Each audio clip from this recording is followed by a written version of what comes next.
Hello, welcome to MGR IAS Academy, Mari Siddhi Degree College. Today we will discuss about Hindu news అనాలిసిస్లో ఉన్నటువంటి ఆర్టికల్స్లో జమ్మూ కాశ్మీర్ గురించి చెప్పుకోవడం జరుగుతుంది. జమ్మూ కాశ్మీర్ సంబంధించినటువంటి అంశం ఏంటి? 2019 ఆగస్ట్ 5, 2020 ఆగస్ట్ 5 సరిగ్గా రేపటికి జమ్మూ కాశ్మీర్కి ప్రత్యేకమైనటువంటి రాష్ట్ర హోదాను తొలగించి కేంద్రపాలిత ప్రాంతం మరియు అసెంబ్లీతో కూడుకున్నటువంటి రాష్ట్రంగా మరియు లడాఖ్ని ప్రత్యేకమైనటువంటి యూనియన్ టెరిటరీగా ప్రకటించి ఎగ్జాక్ట్గా ఒక సంవత్సరం పూర్తవడం జరిగింది. అయితే ఇక్కడ 370 మరియు 35 35A ఆర్టికల్ అనేది ఏం చెప్తుంది? 370 మరియు 35A ఆర్టికల్ను 2019 ఆగస్టు 5వ తారీఖున రిమూవ్ చేయడం జరిగింది. రివోక్డ్ అంటే తొలగించడం. ఇంతకీ 35 ఆర్టికల్ 370 ఆర్టికల్ జమ్మూ కాశ్మీర్ గురించి ఏం తెలియపరుస్తుంది అనేది మనము చూద్దాం. ఇక్కడ 35 ఆర్టికల్ 370 ఆర్టికల్ ఏం చెప్తుందంటే, భారతదేశంలో మిగతా రాష్ట్రాలతో పోల్చుకున్నట్లయితే జమ్మూ కాశ్మీర్ యొక్క అంశం అనేది వేరుగా ఉండడం అనేది మనకు ఉంటుంది. ఏంట ప్రత్యేకత అంటే, మనకి 1947 తరువాత జమ్మూ కాశ్మీర్ని భారత్లో విలీనం చేయటానికి కొన్ని షరతులతో భారత్లో జమ్మూ కాశ్మీర్ని విలీనం చేయడం జరిగింది. అయితే ఆ షరతుల నిమిత్తం జవహర్లాల్ నెహ్రూ గారు 35A ఆర్టికల్ మరియు 370 ఆర్టికల్ యొక్క విధానాన్ని జమ్మూ కాశ్మీర్కి స్పెషల్గా ప్రత్యేకించి కేటాయించినట్లుగా వివరించడం జరిగింది. ఇంతకీ ఏంటి 35A ఆర్టికల్, ఏమిటి 370 ఆర్టికల్? 35A ఆర్టికల్ 370 ఆర్టికల్ యొక్క అంశం ఏంటంటే, జమ్మూ కాశ్మీర్ యొక్క విధానం అనేది మిగతా రాష్ట్రాలతో పోల్చుకున్నట్లయితే జమ్మూ కాశ్మీర్లో వాళ్ళకి ఒక ప్రత్యేకమైనటువంటి స్వయం ప్రతిపత్తి హోదా అనేది ఉంటుంది. ఉదాహరణకు ఒక జాతీయ జెండాని మనం తయారు చేయాలంటే, జాతీయ జెండాను మనం మొత్తం దేశవ్యాప్తమైనటువంటి జాతీయ జెండా అన్ని రాష్ట్రాలు ఏవైతే ఆమోదయోగ్యంగా వాడుతున్నారో అదే జెండాని ప్రతి రాష్ట్రంలో కూడా అమలుపరచాలి. కానీ జమ్మూ కాశ్మీర్ విషయంలోకి వెళ్ళినట్టుగైతే ఆ రాష్ట్రమే ప్రత్యేకించి సొంతంగా ఓన్ ఫ్లాగ్ని తయారు చేసుకున్న అంశం అనేది కలిగి ఉండటం. అంటే మిగతా రాష్ట్రాలలాగా కేంద్ర ప్రభుత్వం యొక్క పాటించిన వివరాలను పాటించిన అంశాలని జమ్మూ కాశ్మీర్ అనేది పాటించే అవసరం లేదు. అదే 35A 370 ఆర్టికల్ అనేది చెప్తుంది. అంటే జమ్మూ కాశ్మీర్ యొక్క స్వయం ప్రతిపత్తి, దీంతో సొంతంగా తన యొక్క సిటిజన్షిప్ని తయారు చేసుకోవడం. ఉదాహరణకి మనం ఇక్కడ పుట్టుక అనే అంశాన్ని గురించి తెలియపరచాలంటే పార్లమెంట్లో ఒక చట్టం ద్వారా దానికి సంబంధించినటువంటి మార్పులు చేయడం జరుగుతుంది. ఇక్కడ నువ్వు ఇదే ప్రాంతానికి చెందినవారు, నువ్వు ఇదే రాష్ట్రానికి చెందినవారు, ఈ ప్రాంతానికి చెందినవారు అనే అంశాన్ని జమ్మూ కాశ్మీర్ విషయంలోకి వెళ్తే సిటిజన్షిప్ సంబంధించినటువంటి ఏదైతే అంశం ఉందో ఆ రాష్ట్రం తాలూకా నిర్ణయాత్మకమైనటువంటి ఆలోచన మీదే బేస్ అయి ఉంటుంది. ఆ రాష్ట్ర వాసుల తాలూకా విధానం ఆ రాష్ట్రమే తయారు చేసుకుంటుంది. సిటిజన్షిప్ను కూడా రాష్ట్రమే ప్రదానం చేయడం జరుగుతుందని ఇది మనకి ఆర్టికల్ తెలియపరిచే అంశంగా చెప్తాం. అంటే ఒక విధంగా చెప్పాలంటే,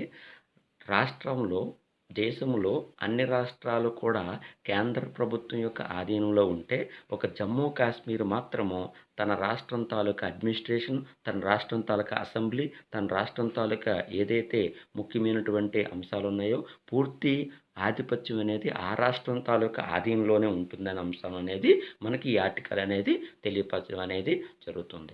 అయితే దీనివల్ల కలిగినటువంటి నష్టం ఏంటంటే, జమ్మూ కాశ్మీర్లో స్వయం ప్రతిపత్తి ఉండటం వల్ల గత 45-60 సంవత్సరాలు అంటే స్వతంత్రం వచ్చే నుంచి ఇంతవరకు ఆ రాష్ట్రంలో పరిస్థితి అనేది చూసుకున్నట్లయితే ఒక ఎడ్యుకేషన్ పరంగా కానీ, అలాగే ఎంప్లాయ్మెంట్ పరంగా కానీ మిగతా రాష్ట్రాలతో పోల్చుకున్నట్లయితే జమ్మూ కాశ్మీర్లో చాలా లోతట్టుగా ఉన్నాయి. దానివల్ల ప్రమాదాలు కూడా భవిష్యత్తులో వచ్చే అవకాశం ఉంది. ఆ రాష్ట్ర ప్రజలు అనేవారు దేశ దేశానికి సంబంధించిన రాష్ట్రాలతో ఈక్వల్‌గా కాకుండా వేరేగా ఉండటం వల్ల వాళ్ళ యొక్క అభివృద్ధి, వాళ్ళ యొక్క చదువు, వాళ్ళ తాలూకు ఉపాధి అనేది పూర్తి స్థాయిలో కోల్పోయి, పూర్తి స్థాయిలో ఉగ్రవాదపరమైనటువంటి ప్రమాదానికి చేరువై ఉన్నారనే అంశంతో 2019 ఆగస్టు 5వ తారీఖున కేంద్ర ప్రభుత్వం అనేది ఏం చేయడం జరిగిందంటే 35 ఆర్టికల్ ఏ మరియు 370 ఆర్టికల్‌ని పూర్తిగా రద్దు చేయడం జరిగింది. అయితే ఎప్పుడైతే 35 ఏ మరియు 370 ఆర్టికల్‌ని రద్దు చేశారో వెంటనే ఆ రాష్ట్ర ప్రజలు, అలాగే ఆ రాష్ట్రంలో ఉన్నటువంటి రాజకీయ నాయకుల యొక్క పూర్తి స్థాయిలో ప్రొటెస్ట్ అనేది స్టార్ట్ చేయడం జరిగింది. దీంతో కేంద్ర ప్రభుత్వం అనేది సైనిక దళాలను దింపి అక్కడ ఉన్నటువంటి పొలిటికల్ లీడర్స్‌ని అరెస్ట్ చేయటము, అలాగే హౌస్ అరెస్ట్ చేయటము, అలాగే ఇంటర్నెట్ సంబంధించినటువంటి ఏవైతే సమాచారమైనటువంటి అంశం ఉందో ఆ సమాచార వ్యవస్థని పూర్తిగా సస్పెండ్ చేయడం, ఇలా పూర్తి స్థాయిలో ఒక 1 ఇయర్ వరకు ఎప్పటికీ కూడా ఆ రాష్ట్రంలో ఇదే విధమైనటువంటి విధానం అనేది కొనసాగుతూ రావటం అనేది జరిగింది. అయితే ఇక్కడ మనకి ఇంపార్టెంట్ ఏంటంటే ఇది ఇంటర్నల్ సంబంధించినటువంటి రిస్ట్రిక్షన్ చెప్తాం.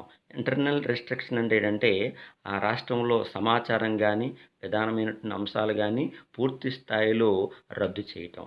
ఇంకా ఎక్స్టర్నల్ ఇంపాక్ట్‌లోకి వెళ్ళినట్టుగైతే పూర్తి స్థాయిలో స్టేట్‌లో పరంగా చూసుకున్నట్లయితే కంప్లీట్‌గా ప్రాథమిక హక్కులను, అలాగే మానవ హక్కులనేవి పూర్తి స్థాయిలో ఉల్లంఘనలకి గురవ్వటం జరిగింది. అంటే ఇక్కడ మనకి ఇంపార్టెంట్ ఏంటంటే ఎటువంటి పరిస్థితిలోనైనా సరే మన భారత రాజ్యాంగంలో సూచించే ముఖ్యమైనటువంటి అంశం ఏంటంటే ఎన్ని తగాదాలు, ఎన్ని ప్రమాదకరమైనటువంటి సంఘటనలు ఎదురైనా సరే ప్రాథమిక హక్కులకు సంబంధించినటువంటి అంశాల్లో జీవించే హక్కు అనేది ఎట్టి పరిస్థితుల్లో కూడా రద్దు కాబడదు, రద్దు కాదు అనేది మనకి రాజ్యాంగంలో సూచించే ఆర్టికల్‌గా చెప్తాం. అటువంటి ప్రాథమిక హక్కులు మరియు ఫండమెంటల్ రైట్స్ మరియు హ్యూమన్ రైట్స్ అనేవి పూర్తి స్థాయిలో వైలేట్ అవ్వడం జరిగింది. దీంతో ఆ ప్రజల తాలూకా ఆలోచన, ఆ ప్రజల తాలూకా డిగ్నిటీ, ఆ ప్రజల తాలూకా పూర్తి స్వేచ్ఛ అనేది కేంద్ర ప్రభుత్వం అహించడం, ఆ కేంద్ర ప్రభుత్వం యొక్క ఆధీనంలో ఉండటం వల్ల పూర్తి స్థాయిలో అక్కడ కట్టడి చేయడం జరిగింది. ఇదే విధమైనటువంటి అంశాన్ని ప్రపంచంలో కొన్ని దేశాలు ఇండియన్ తాలూకా గవర్నమెంట్‌ని ఈ నిర్ణయం పట్ల కొన్ని వ్యక్తం చేశాయి. ఏమిటి అంటే సో ఇగోండి మీరు 35 ఆర్టికల్‌ని అలాగే 370 ఆర్టికల్‌ని రద్దు చేశారు. అయితే దానివల్ల ఆ రాష్ట్ర ప్రజలు ఎందుకు పూర్తి స్థాయిలో నరకం అనుభవించాలి? ఆ రాష్ట్ర ప్రజలు ఎందుకు ప్రాథమిక హక్కులని, అలాగే మానవ హక్కులను ఉల్లంఘనకు గురి కావాలి? ఈ విధమైనటువంటి అంశాలనేది ప్రాథమిక హక్కుల ఉల్లంఘన, అలాగే మానవ హక్కుల ఉల్లంఘన అనేది అంత శ్రేయస్కరం కాదు అని యూఎస్ఏ మరియు యూరోపియన్ యూనియన్ మరియు రష్యా మరియు యునైటెడ్ సంబంధించిన ఆర్గనైజేషన్స్ అన్నీ కూడా ఒక్కసారిగా మన భారత ప్రభుత్వానికి కొన్ని ముఖ్యమైనటువంటి అంశాలు జారీ చేయడం జరిగింది. ఇంకో ఇంపార్టెంట్ ఏంటంటే ఎప్పుడైతే మనము 370 ఆర్టికల్, 35 ఆర్టికల్ ఎప్పుడైతే రద్దు చేయడం జరిగిందో వెంటనే చైనా యొక్క అగ్రెసివ్ అనేది జమ్మూ కాశ్మీర్లో ఉన్నటువంటి లడఖ్‌లో తన యొక్క ఆధిపత్యాన్ని కొనసాగించడం జరిగింది. ఇది మనం చూసాం కదా 2020 జూన్ 15వ తారీఖున జరిగినటువంటి సంఘటన ఎప్పటికీ కూడా మనకి గుర్తొస్తూనే ఉంది. అంటే ఇవన్నీ కూడా ఏమిటంటే ఎప్పుడైతే జమ్మూ కాశ్మీర్ తాలూకా స్వయం ప్రతిపత్తి విధానాన్ని రద్దు చేయడం జరిగిందో తర్వాత ఆ రాష్ట్రంలో ఉన్నటువంటి పూర్తి శాంతి భద్రతలు, ఆ రాష్ట్ర ప్రజల తాలూకా హక్కులు, ఆ రాష్ట్ర ప్రజల తాలూకా ఆర్థిక విధానము, ఆ రాష్ట్ర ప్రజల తాలూకా అక్షరాస్యత ఇవన్నీ కూడా పూర్తి స్థాయిలో కూడా తగ్గిపోయాయి. అయితే ఇక్కడ మనకి ఫెడరలిజం కూడా దెబ్బతినడం అనేది జరిగింది. ఫెడరలిజం అంటే మీనింగ్ ఏమిటంటే సమైక్య విధానం కూడా పూర్తి స్థాయిలో దెబ్బతినడం జరిగింది. ఎప్పటికైనా సరే వాటికి సంబంధించినటువంటి ఏవైతే రిస్ట్రిక్షన్స్ ఉన్నాయో వాటిని పూర్తి స్థాయిలో ఎత్తివేయటం, అలాగే ఆ పీపుల్ తాలూకా సాధారణ నివాసానికి జమ్మూ కాశ్మీర్‌లో కల్పించడము, అలాగే ఆ రాష్ట్ర ప్రజల తాలూకా విధానాలు, ఆ రాష్ట్ర స్థితిగతుల తాలూకా అవతరణ ఏవైతే ఉన్నాయో వాటిని యథావిధిగా అవతరణ కార్యక్రమాలను చేపడితే తప్ప అక్కడ శాంతియుత వాతావరణంలో చేకూర్చే వాతావరణం ఉండబోదు అని మనకి ఇక్కడ ఎడిటోరియంలో ఆథర్ యొక్క ఆథర్ తాలూకా తన ఆలోచన విధానాన్ని చెప్పడం జరిగింది. అయితే ఇక్కడ మనకి దేశంలో మొట్టమొదటిసారిగా కేంద్రపాలిత ప్రాంతము మరియు రాష్ట్రాలతో కూడుకున్నటువంటి కేంద్రపాలిత ప్రాంతంగా ప్రకటించినటువంటి రాష్ట్రము ఏదంటే ఒకటి జమ్మూ కాశ్మీర్ మరియు లడాఖ్గా మనం చెప్పుకుంటాం. ఇది జమ్మూ కాశ్మీర్ సంబంధించినటువంటి ఒక సంవత్సరం అయిన సందర్భంగా ఈ యొక్క ఆర్టికల్లో మనకి ఎడిటోరియల్ కాలంలో మనకు ఆథర్ అనేవారు చెప్పడం జరిగింది. ఎప్పటికైనా సరే జమ్మూ కాశ్మీర్ సంబంధించినటువంటి ఎవరైతే లీడర్స్లో ఉన్నారో వాళ్ళందరినీ కూడా విడుదల చేయవలసిందిగానే మనకి ప్రతిపక్ష నాయకుడైనటువంటి రాహుల్ గాంధీ గారు కూడా కేంద్ర ప్రభుత్వాన్ని చెప్పడం అనేది జరిగింది.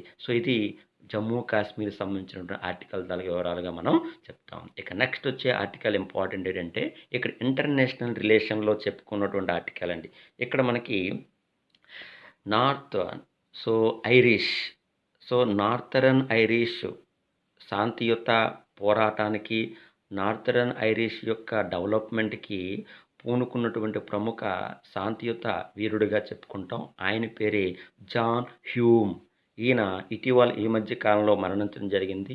అయితే ఈయన తాలూకా విధానంలోకి ఎందుకు, ఈయన యొక్క గొప్పతనం ఏంటి, ఈయనకు నోబెల్ అవార్డు వచ్చినంత సర్వీస్ ఏం చేశాడు అంటే ఇక్కడ మనం ఒక హిస్టారికల్ బ్యాక్గ్రౌండ్లోకి వెళ్దాం. ఏమిటంటే 1960, 1990 దశకంలో ఇక్కడ ఐరిష్ ఏదైతే ఉందో ఈ ఐరిష్ అనేది వాళ్ళ యొక్క స్థితిగతుల కోసం, వాళ్ళ తాలూకా విధానం కోసం ప్రొటెస్ట్ చేయడం అనేది జరిగింది. ఇక్కడ ప్రొటెస్ట్ అనేది నార్థరన్ ఐర్లాండ్ అని, అలాగే ఐర్లాండ్ అని. ఇక్కడ మనకు నార్థరన్ ఐర్లాండ్ తాలూకా విధానాలు, వాళ్ళ తాలూకా సెల్ఫ్ సంబంధించిన డెమోక్రసీ కోసం, వాళ్ళ తాలూకా స్థితిగతుల కోసం వాళ్ళు ప్రొటెస్ట్ చేయడం జరిగింది. అయితే ఇక్కడ మనకి ఇంపార్టెంట్ ఏంటంటే ఐర్లాండ్ అనేది ఒక యునైటెడ్ కింగ్డమ్లో ఒక భాగం. యునైటెడ్ కింగ్డమ్ అంటే ఏమిటంటే England, Wales, Scotland, northern Ireland ఈ 4 దేశాలను కలిపి మనం యునైటెడ్ కింగ్డమ్ అని మనం అంటాం. మరొకసారి చాలా జాగ్రత్తగా రిపీట్ చేస్తాను వినండి. యూకే అనగా England, Wales, Scotland and northern Ireland. వీటిని మనం ఏమంటామంటే యూకే అని మనం అంటాం. అయితే ఇక్కడ మన ఇంపార్టెంట్ ఏంటంటే ఇక్కడ నార్థరన్ ఐర్లాండ్లో క్యాథలిక్స్ అనేవారు ఎక్కువగా ఉంటారు. వాళ్ళు ఎక్కువగా ప్రొటెస్ట్ అనేది ఎక్కువగా చేయడం జరిగింది. ఇక్కడ మనకి ఐర్లాండ్ తాలూకా శాంతి భద్రతను అనుసరించి, ఐర్లాండ్ యొక్క డెవలప్మెంట్ని అనుసరించి 1998లో ఒక అగ్రిమెంట్ అనేది చేయడం జరుగుతుంది. ఆ అగ్రిమెంట్ పేరే గుడ్ ఫ్రైడే పీస్ అగ్రిమెంట్ అని మనం అంటాం. ఈ గుడ్ ఫ్రైడే పీస్ అగ్రిమెంట్ అనేది నార్థరన్ ఐర్లాండ్ మరియు యునైటెడ్ కింగ్డమ్కు మధ్య జరిగినటువంటి అగ్రిమెంట్ని మనం ఏమంటామంటే గుడ్ ఫ్రైడే పీస్ అగ్రిమెంట్గా మనం చెప్తాం. ఇక్కడ మనకి లేటెస్ట్ కరెంట్ అప్డేట్గా ఏం చెప్తామంటే నార్థరన్ ఐర్లాండ్ శాంతియుత పోరాటానికి యోధుడిగా చెప్పుకున్నటువంటి వ్యక్తి జాన్ హ్యూమ్. ఈయనకి శాంతి రంగంలో నోబెల్ అవార్డు రావడం అనేది జరిగింది. ఈయన ఈ మధ్య కాలంలో మరణించడం జరిగింది. అందులో భాగంగా ఈ న్యూస్ ఆర్టికల్ గురించి మనం చర్చించుకోవడం జరిగింది. ఇక నెక్స్ట్ న్యూస్ ఆర్టికల్లోకి వెళ్ళినట్టుగైతే ఇది మనకి పాలిటీలో చెప్పుకున్నటువంటి ముఖ్యమైనటువంటి ఆర్టికల్గా చెప్తాం. ఇక్కడ మనకి జనరల్ స్టడీస్ పేపర్ 2లో పాలిటీలో వచ్చే ఆర్టికల్ ఏమిటి, ఇక్కడ మనకి ఒడిస్సా గవర్నమెంట్ అనేది ఏమైతే ఉందో మల్టీ లింగ్విస్టిక్ లాంగ్వేజ్ విధానాన్ని మ్యాండేటరీగా చేసుకున్నట్టుగా మల్టీలింగ్వల్ ఎడ్యుకేషన్ విధానాన్ని మ్యాండేట్ చేస్తున్నట్టుగా ఒడిస్సా గవర్నమెంట్ అనేది ప్రకటించడం జరిగింది. ఇక్కడ మనకి లాంగ్వేజ్ ఏంటంటే సంతాలీ లాంగ్వేజ్ అంటామండి. సంతాలీ లాంగ్వేజ్గా మనం చెప్తాం. ఇక్కడ సంతాలీ లాంగ్వేజ్ తాలూకా అంశం ఏంటి, సంతాలీ లాంగ్వేజ్ యొక్క అంశం ఏంటి, మన ఇండియాలో ఏ రాష్ట్రాలనేవి ఈ లాంగ్వేజ్ మాట్లాడుతున్నాయి. అలాగే లాంగ్వేజ్‌కి సంబంధించినటువంటి మన ఇండియన్ కాన్స్టిట్యూషన్‌లో సూచించే షెడ్యూల్ ఏంటి? ఎన్ని భారతదేశంలో లాంగ్వేజ్‌లున్నాయి? సంతాలీ లాంగ్వేజ్ అనేది ఏ ఇయర్‌లో ఇండియన్ కాన్స్టిట్యూషన్ గుర్తించింది? సో, వీటి యొక్క వివరాలేంటో మనము చూద్దాం. ఇంతకీ న్యూస్ ఆర్టికల్ ఏంటంటే మల్టీ లింగ్విల్ ఎడ్యుకేషన్ ఫ్రేమ్‌వర్క్ అంటాం. సో, ఇక్కడ మల్టీ లింగ్విల్ ఎడ్యుకేషన్ ఫ్రేమ్‌వర్క్‌ని మ్యాండేటరీగా చేస్తూ ఏ రాష్ట్ర గవర్నమెంట్ అనేది ప్రకటన జారీ చేసిందంటే Odisha. According to new education policy కింద మనం చెప్తాం. ఇక్కడ మనకి లెట్స్ అబౌట్ సంతాలీ లాంగ్వేజ్. ఇక్కడ సంతాలీ లాంగ్వేజ్ అనేది మన భారతదేశంలో ఎక్కడెక్కడ మాట్లాడడం జరుగుతుందంటే 1 ఒడిస్సా, 2 జార్ఖండ్, 3 అస్సాం, 4 వెస్ట్ బెంగాల్, అదేవిధంగా నార్త్ ఈస్ట్‌లో ఉన్నటువంటి త్రిపురలో కూడా ఈ లాంగ్వేజ్‌ని మాట్లాడుతున్నట్టుగా మనం చెప్పొచ్చు. ఇంతకీ మన భారత రాజ్యాంగంలో లాంగ్వేజ్‌ల యొక్క అంశం గురించి తెలిపే షెడ్యూల్ నెంబర్ ఏంటి? అది కూడా మనకి ఎగ్జామ్ పాయింట్ ఆఫ్ వ్యూలో అడగడం అనేది జరుగుతుంది. సో, ఆ షెడ్యూల్ నెంబర్ 8గా మనం చెప్తాం. So, according to schedule number 8 మన రాజ్యాంగంలో మొత్తం 21 భాషలని గుర్తించడం జరిగింది. అయితే ఇక్కడ మనకి సంతాలీ అనే లాంగ్వేజ్‌తో పాటు సో, బోడో, నెక్స్ట్ డోగ్రీ, అలాగే మైథిలి ఈ భాషలను రాజ్యాంగం అనేది ఎప్పుడు గుర్తించడం జరిగిందంటే 92 కాన్స్టిట్యూషనల్ అమెండ్మెంట్ అంటే 92వ రాజ్యాంగ సవరణ ద్వారా సో 2004లో ఈ సంతాలీ మరియు మైథిలి మరియు డోగ్రీ మరియు బోడో లాంగ్వేజ్‌ని రాజ్యాంగం గుర్తించడం అనేది జరిగింది. సో, ఇది సంతాలీ లాంగ్వేజ్ యొక్క ఇంపార్టెంట్. ఇక్కడ మీరు మెయిన్ ఇంపార్టెంట్‌గా ఏం గుర్తుపెట్టుకోవాలంటే సంతాలీ లాంగ్వేజ్‌ను మాట్లాడే వాళ్ళు మన ఇండియాలో సో, అస్సాము, అలాగే వెస్ట్ బెంగాల్, అలాగే నార్త్ ఈస్ట్‌లో చూసుకున్నట్లయితే త్రిపుర, ఇక next Odisha and Jharkhand. So, Santali language అనేది ఏ ఇయర్‌లో భారత రాజ్యాంగంలో చోటు చేసుకోవడం జరిగిందంటే 2004 92వ రాజ్యాంగ సవరణ మనం చెప్పుకుంటాం. ఇక నెక్స్ట్ వచ్చే ఆర్టికల్స్‌లోకి వెళ్ళినట్లయితే ఇంటర్నేషనల్ రిలేషన్. సో, ఇంటర్నేషనల్ రిలేషన్‌లోకి వెళ్ళినట్లయితే ఇక్కడ ఈ మధ్య కాలంలో చైనా తాలూకా అగ్రెసివ్ అనేది చాలా ఎక్కువయ్యిందండి. సో, ఇప్పుడు మెయిన్ ఇంపార్టెంట్ ఏంటంటే హాంకాంగ్ యొక్క మానవ హక్కులు, హాంకాంగ్ యొక్క ప్రజాస్వామ్య హక్కులను సో, పూర్తి స్థాయిలో వైలేషన్ అయ్యే విధంగా చైనా తాలూకా విధానం అనేది కొనసాగడం జరుగుతుంది. ఇక్కడ మనకు నేషనల్ సెక్యూరిటీ లా అనే ఒక నూతనమైనటువంటి చట్టాన్ని కూడా హాంకాంగ్‌లో చైనా యొక్క ప్రభుత్వం అనేది తీసుకురావడం జరిగింది. ఇంతకీ ఏంటి సార్ హాంకాంగ్ అంటున్నారు, హాంకాంగ్‌లో చైనా యాక్ట్ అంటున్నారు ఏంటని మీకు డౌట్ రావచ్చు.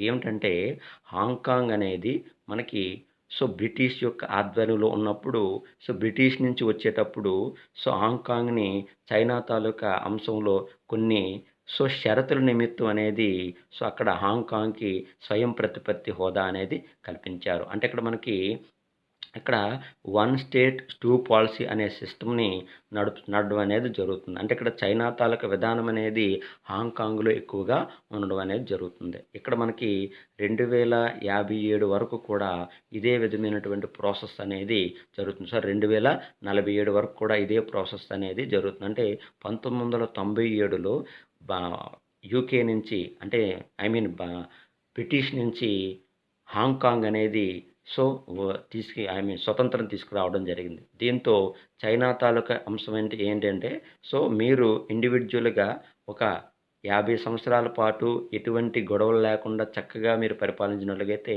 మీకు ప్రత్యేకమైనటువంటి దేశం హోదా అనేది ఇస్తున్నట్లుగా ఒక అగ్రీమెంట్ అనేది కల్పించడం జరిగింది. సో, దీంతో చైనా తాలూకా అగ్రెసివ్ అనేది సో, హాంకాంగ్‌లో ఎక్కువగా కనిపించడం జరుగుతుంది. ఇది హాంకాంగ్ తాలూకా హిస్టారికల్ బ్యాక్‌గ్రౌండ్. అయితే ఇక్కడ మనకి చైనా ఏం చేసిందంటే సో, హాంకాంగ్‌తో ఒప్పందం కుదుర్చుకున్నటువంటి ఏ దేశాలున్నాయో ఆ దేశాలన్నిటితో కూడా ఆ ఒప్పందాలను సస్పెండ్ చేయడం జరిగింది. ఏ దేశంతో?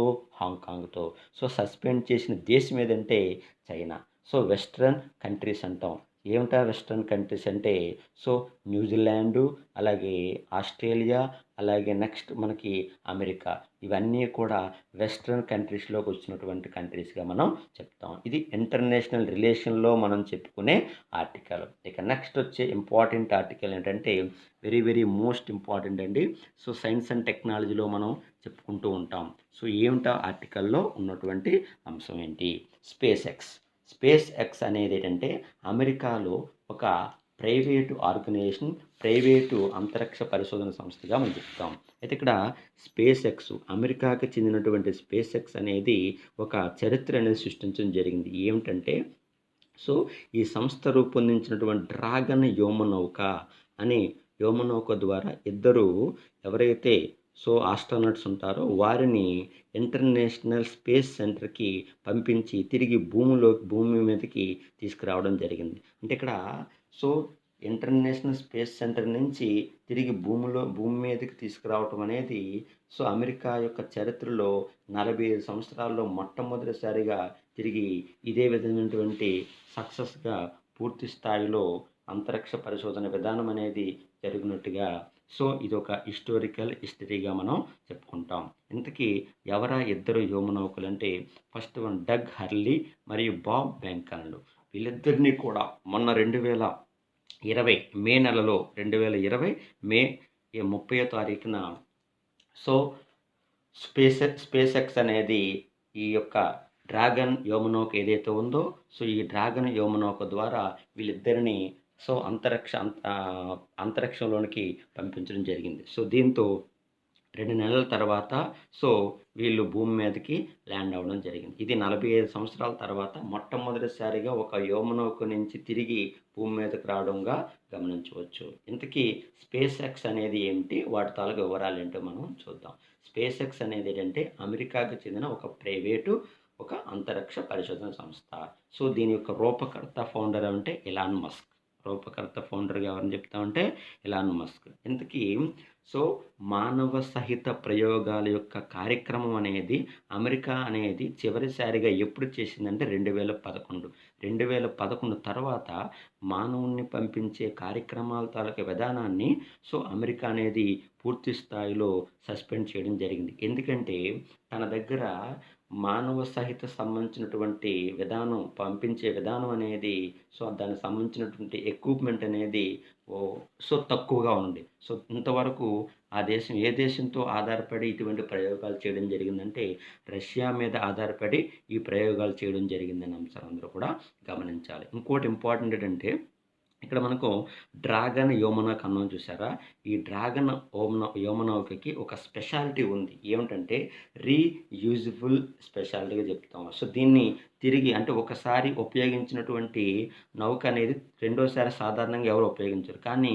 రీయూజబుల్ షటిల్గా మనం చెప్పుకుంటాం. సో ఆ నౌక పేరే మెయిన్ డ్రాగన్ వ్యోమనౌకగా మనం చెప్పుకుంటాం. ఇది సో సైన్స్ అండ్ టెక్నాలజీలో చెప్పుకున్నటువంటి ఆర్టికల్గా మనం చెప్పుకుంటాం. ఇవి హిందూ న్యూస్ అనాలిసిస్లో చెప్పుకున్నటువంటి ముఖ్యమైనటువంటి ఆర్టికల్స్. సో ఇక నెక్స్ట్ మనం ప్రాక్టీస్ క్వశ్చన్లోకి వెళ్దామండి. ఇంపార్టెంట్ ప్రాక్టీస్ క్వశ్చన్స్ ఏంటో మనం చూద్దాం. ఫస్ట్ ప్రాక్టీస్ క్వశ్చన్ ఏంటంటే the Aravalli mountain range runs in a south west direction starting near Delhi passing through southern Haryana and Rajasthan and end in Gujarat. So the highest peak in the Aravalli range is Mount Kurshekhar. ఇక్కడ మనకి Aravalli mountain ఏదైతే ఉందో ఇది south west డైరెక్షన్లో ఎక్కడి నుంచి start అవుతుందంట, ఢిల్లీ ద్వారా సో ఏ రాష్ట్రాల కింద వెళ్తుందంటే హర్యానా అండ్ రాజస్థాన్. ఎక్కడ ఎండ్ అవుతుంది? గుజరాత్లో ఎండ్ అవుతుందండి. అలాగే సో ఈ ఆరావళి మౌంటైన్లో ఉన్నటువంటి హైయెస్ట్ పీక్ ఆరావళి రేంజ్గా చెప్పుకున్నటువంటి మౌంటైన్ అంటే గురుశేఖర్గా మనం చెప్పుకుంటాం. సో ఈ ఇవ్వబడినటువంటి 2 ఆప్షన్లో కూడా ఏది సరైన ఆన్సర్ అంటే 1 ఓన్లీయా, 2 ఓన్లీయా and both 1 and 2, neither 1 or 2. ఇందులో సరైన ఆన్సర్ ఏమిటంటే బోత్ 1 and 2గా మనం చెప్తాం. ఇక్కడ మనకి ఈ క్వశ్చన్ మనం ఎందుకు ఫ్రేమ్ చేసామంటే సో మనం ఎస్టర్డే మనం చూసాం. ఎస్టర్డే తాలూకు ఇంపార్టెంట్ ఏంటంటే సో రాఖీ ఫెస్టివల్. ఇక్కడ రాఖీ పండుగ రోజున సో కొంతమంది ఎన్విరాన్మెంట్లో ఎవరైతే ఉంటారో పర్యావరణవేత్తలు ఎవరైతే ఉంటారో సో ఆరావళి మౌంటైన్ అనేది ప్రమాదకరమైనటువంటి సో ఎండేంజర్లో ఉంది. సో అక్కడ ప్లాంటేషన్ అనేది బాగా అక్కడ ఎంత ఎక్కువగా నాటితే ఎంత ఎక్కువగా ప్లాంటేషన్ చేస్తే ఇంకా అంత ఎన్విరాన్మెంట్ అనేది సో ప్రకృతిని మనం రక్షించినట్టు ఉంటుంది.